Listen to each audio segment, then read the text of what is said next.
My mom's childhood was a complete roller coaster ride, and I was curious to learn about the struggles she faced at such a young age. I was born on November 30th, 1966.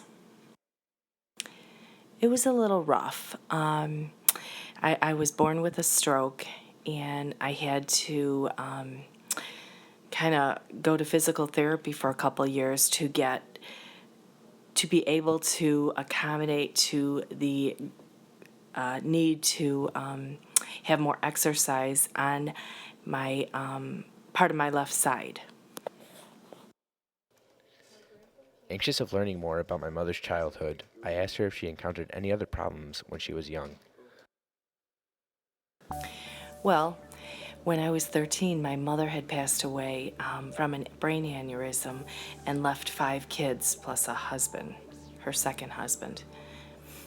And that was kind of hard to cope with at a young age and teenage years. And so we were living with my mom and my stepdad, and then we had to move to a different town and live with my real dad and start all over again, making friends and feeling comfortable growing up as a teenager. Finding out about my grandma passing away when my mom was only a teenager shocked me, and I was curious to find out how she felt. I was devastated, and a little part of me had died with her.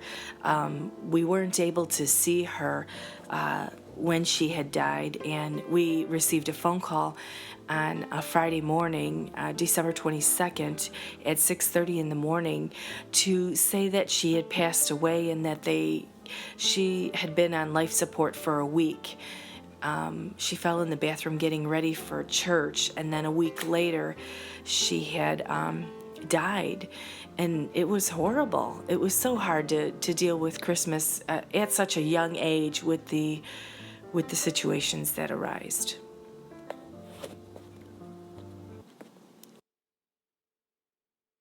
Discovering all the problems my mom faced at such a young age, I asked her how her focus was growing up. My focus, well, I could never change the past, so my focus was always to make a better future for myself and for my life because of my situation. And my siblings kind of felt bad for me through the years. My twin actually at some point had said to me, I wish I was born with that so that you wouldn't have to go through that." And I said, "You know what?" I said, "I lived and I learned, and you know what? I learned how to deal with things differently and cope with things differently." Despite all the obstacles my mom had to overcome, I was amazed on how she remained optimistic and kept moving forward throughout her life. Well, I always look forward to my future.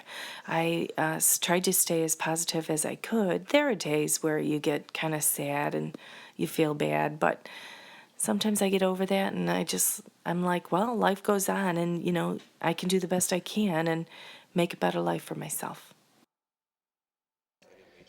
My mom wants to be remembered as a strong woman who overcame a lot over the course of her life. Well, I'd like to be remembered as a woman who went through a lot of struggles in my younger years and overcame a lot of stuff. But ultimately, I have learned how to, go forward and keep moving forward and make a better life for me and my family.